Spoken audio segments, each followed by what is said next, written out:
L'année a été marquée, vous vous en souvenez, par un mouvement de colère des agriculteurs qui dénonçaient la baisse de leurs revenus, l'augmentation des charges, des normes.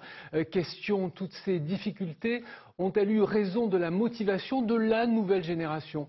Pauline Guigou et Emmanuel Zini ont rencontré un jeune maraîcher qui s'apprête à effectuer sa toute première récolte. Si Stéphane Martinez veille autant sur ses courgettes, c'est que cette production est très attendue. Car depuis le mois de juin que le maraîcher est installé, il n'a aucune source de revenus. Depuis juin, les factures arrivent et la production n'a pas commencé. Elle va démarrer d'ici peu, d'ici la semaine prochaine, j'espère.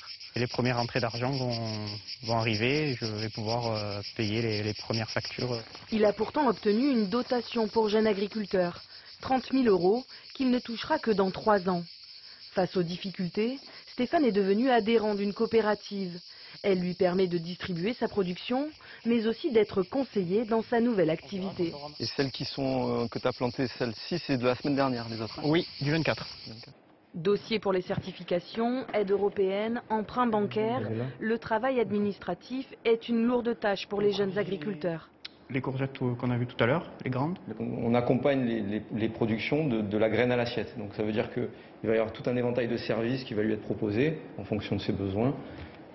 Ça va de l'intrant, des emballages, des phytosanitaires, du paillage, enfin des plastiques, des machines, du matériel et des formations et des certifications. Il n'y a pas que la commercialisation du légume dans la coopérative, il y a tout ce qui se passe avant. D'après la coopérative, le soutien à la nouvelle génération est plus que jamais essentiel, car d'ici 2030, la moitié des agriculteurs français partiront à la retraite.